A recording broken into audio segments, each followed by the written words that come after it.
मित्रों, आप सब अवगत ही हैं, फिर भी मैं, चूंकि प्रेस है, मुझे सार्वजनिक करना चाहिए। 13-14 का जो कृषि विकास दर है वो 24.99 आया और आज हमने गेहूं के उत्पादन में देश में दूसरे नंबर के राज्य का स्थान पाया है। पहले उत्तर प्रदेश था, उसके बाद पंजाब और तीसरे नंबर पे हम थे। अब उत्तर प्रदेश के बाद में हमारा स्थान है। 174 लाख मीट्रिक टन पिछले वर्ष विषम परिस्थितियां होने के बावजूद भी गेहूं का रिकॉर्ड उत्पादन हुआ, जिसमें से लगभग 70 लाख मीट्रिक टन का उपार्जन हुआ था और बाकी अन्य माध्यमों से, मंडियों में और अन्य स्रोतों से जो हमारे आंकड़े हैं उसके अनुसार टोटल प्रोडक्शन रहा और जो हमारा लक्ष्य था वो 190 लाख मीट्रिक टन का था। आने वाले समय में हम तो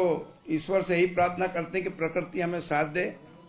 मौसम अनुकूल रहा तो हम आने वाले समय में इन आगे के 4 वर्षों में मध्य प्रदेश में गेहूं के उत्पादन को 300 लाख मीट्रिक टन पहुंचाना चाहते हैं, क्योंकि हमारे खाद्यान्न की आवश्यकता का प्रमुख जो अंग है वो गेहूं है। और जो कुछ हमें जो तीसरी बार कृषि कर्मण पुरस्कार मिला है वो गेहूं में सर्वाधिक उत्पादन को दृष्टिगत रखते मिला है और मैं समझता हूँ इसका श्रेय प्रदेश के किसानों को जाता है, हमारे वैज्ञानिकों को जाता है, प्रशासनिक तंत्र को जाता है, दृढ़ इच्छा शक्ति के हमारे मुख्यमंत्री माननीय शिवराज सिंह चौहान को जाता है और हमारे मीडिया के मित्रों को जाता है, जिन्होंने समय समय पे हमारी कमियों को हम तक पहुंचाया, जिससे कि हमने उसमें सुधार करने का प्रयास किया है। वैसे पुनरावृत्ति होगी, लेकिन पहली बार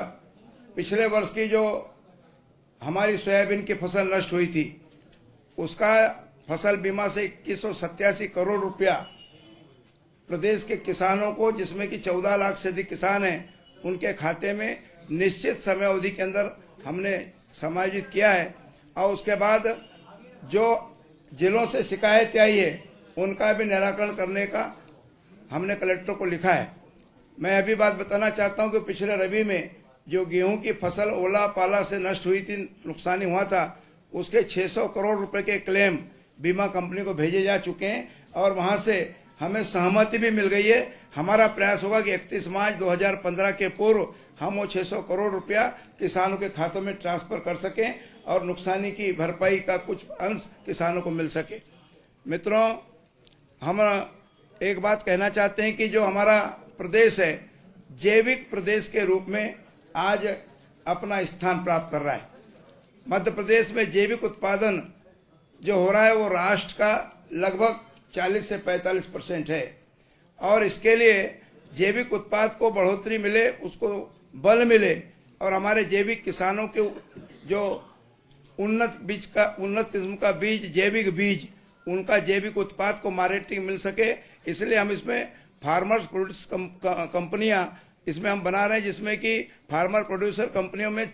56 कंपनियां बनेंगी, जिसमें से 14 कंपनियों को हमने 3.25 करोड़ रुपए अनुदान के रूप में दिया है और बाकी RKY योजना से दिया है। बाकी जैसे जैसे उनके पंजीयन की कार्रवाई होगी उनको भी सहायता राशि के रूप में दिया जाएगा, जिससे कि हमारे प्रोडक्शन को मार्केटिंग मिल सके। इसी के साथ साथ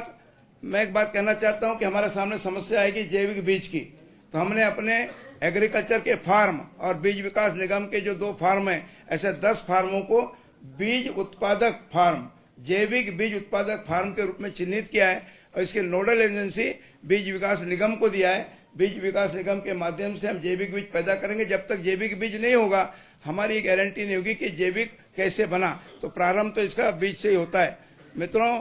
मैं एक बात कहना चाहता हूँ, पिछले बार हमारे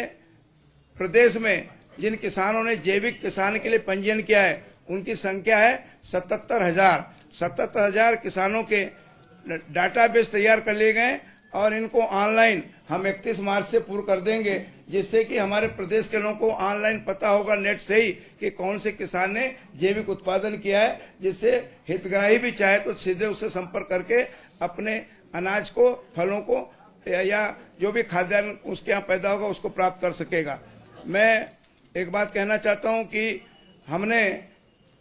श्रम बचाने के लिए और उत्पादन करने के लिए लाइन सोइंग को काफी महत्व दिया, खासतौर से पेडी में। और पेडी में हमने 20,000 आपके कोनोवीडर और 10,000 मार्कर हमने प्रदेश के किसानों को दिया, और जिसके कारण से एसआरआई पद्धति से बड़े पैमाने पर ट्रांसप्लांटेशन होने के कारण हम अपनी लाइन में फसलें जब लगाते हैं तो सूरज की किरण मिलती है और उससे प्रकाश संश्लेषण होता है, उत्पादन बढ़ता है, हम दवाएं सींच सकते हैं, गुड़ाई कर सकते हैं। एक क्रांतिकारी काम हमारे प्रदेश में हुआ है और ये जो छिड़काव पद्धति को हम प्रदेश में पूर्ण रूप से समाप्त करना चाहते हैं। इसी के साथ साथ किसानों को कस्टम हायरिंग से फायदा मिले। हर किसान ट्रैक्टर नहीं खरीद सकता, कृषि यंत्र नहीं खरीद सकता, इसलिए 460 कृषि कस्टम सेंटर मध्य प्रदेश में स्थापित हो चुके हैं। और अब हमने तय किया है कि सबसे पहले एग्रीकल्चर इंजीनियर को, उसके बाद में एग्रीकल्चर ग्रेजुएट को, उसके बाद में जनरल ग्रेजुएट को हमारा कस्टम हायरिंग सेंटर से अनुदान दिया जाएगा। वो 10 लाख रुपए का अनुदान है, वो 20 लाख का ऋण ले, 25 का ऋण ले, उसको 10 लाख रुपए अनुदान के रूप में दिया जाएगा। लेकिन प्रायोरिटी मैंने जैसे कहा, और हमारा लक्ष्य है कि आने वाले समय में हम 2000 अपने कस्टम हायरिंग सेंटर अपने प्रदेश में स्थापित कर सके। मैं यंत्रदूत गांवों की भी बात करना चाहूँगा। हमने 200